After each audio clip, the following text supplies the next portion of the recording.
별이 빛나는 밤에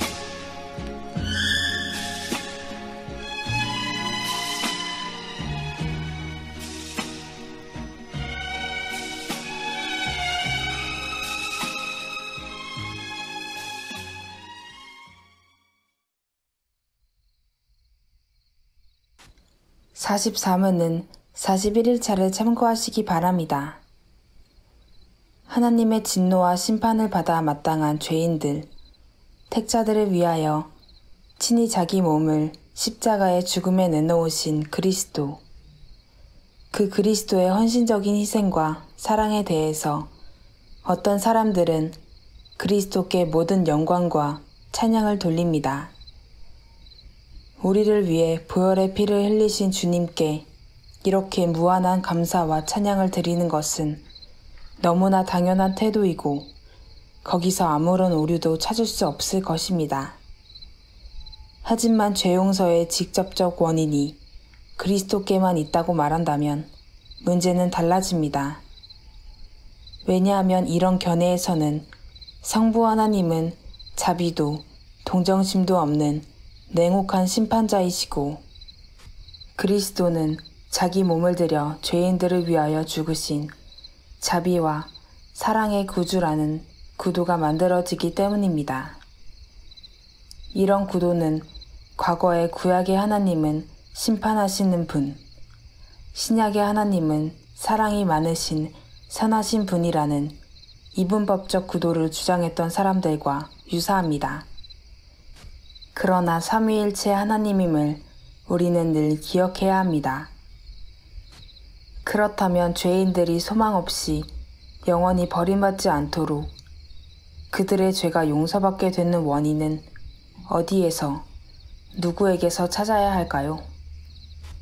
성경은 그 대답을 하나님의 기뻐하신 뜻에서 찾도록 가르칩니다. 하나님께서 당신의 말씀을 거역함으로 죄 가운데 빠진 자들을 그대로 내버려 두지 않으시고 죽음과 멸망에서 구하시려는 선하고 기뻐하신 뜻을 가지셨습니다. 그리고 그 뜻은 옛적에는 다양하고 많은 예표와 상징, 그림자로 나타내셨고 마지막 날에는 그리스도로 나타내셨습니다. 사도 바울은 이 점을 명확히 가르칩니다. 그리스도께서 하나님, 곧 우리 아버지의 뜻을 따라 이 악한 시대에서 우리를 건지시려고 우리 죄를 대속하기 위하여 자기 몸을 주셨으니 라고 말합니다. 그리스도의 그 무한하시고 긍휼이 많으신 사랑은 말씀에 의하면 하나님, 곧 우리 아버지의 뜻에 순종한 것이 됩니다. 하나님의 기뻐하신 뜻은 우리가 이 세상의 모든 문제들에게 대해서 왜라고 묻는 물음의 마지막이고 최종적인 목적지입니다. 그래서 속죄의 직접적 원인이 하나님의 기뻐하신 뜻이라고 했을 때 그것은 그리스도를 통한 삼위일체 하나님의 사랑만이 강조되는 것이 아닙니다. 거기에는 아주 혹독한 하나님의 공의도 새겨져 있습니다. 그리스도는 하나님의 사랑의 표현이면서 동시에 하나님의 진노의 표현입니다. 그래서 이중적입니다. 기독교를 사랑의 종교라고 말하는 사람은 절반만을 말하는 것입니다. 사랑은 언제나 그 이면에 공의가 수반됩니다. 교회를 반대하는 사람들이 주로 하는 비난은 교회가 사랑이 없다는 것입니다. 이 말은 교회가 왜 내 편이 되어주지 않는가, 왜 유별나게 구는가 라는 속뜻을 가집니다. 물론 지상교회의 연약함은 정말로 사랑이 없는 경우를 만들기도 합니다.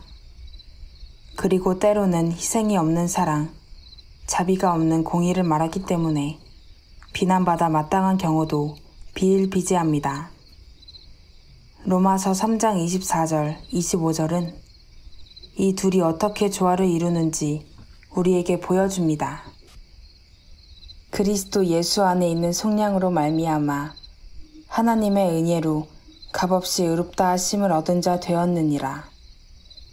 이 예수를 하나님이 그의 피로써 믿음으로 말미암아 화목제물로 세우셨으니 이는 하나님께서 길이 참으시는 중에 전에 지은 죄를 간과하심으로 자기의 의로우심을 나타내려 하심이니라. 여기에는 하나님의 철저하신 공의와 심판, 그러나 그 안에는 그만큼의 자비가 포함되어 있습니다.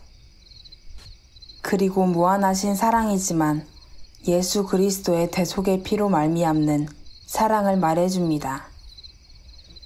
우리는 종종 하나님의 사랑보다 더 넓은 사랑을 가진 것처럼 행동하려 합니다. 또한 하나님의 공의보다 더 엄격한 공의를 시행하려고 합니다. 앞서 말했던 것처럼 사랑에는 스스로 큰 희생이 뒤따라야 합니다. 그리고 자비가 없는 공의는 폭력에 불과할 수 있습니다. 하나님의 선하신 뜻은 우리의 모든 생각과 말과 행위가 시작되는 출발점이면서 동시에 그것들이 도착하는 최종 목적지여야 합니다. 그러나 우리가 하나님의 선하신 뜻을 추구해야 한다는 것이지 실제로 우리 스스로 그렇게 살 수 있다는 것은 아니라는 점을 유념하길 바랍니다.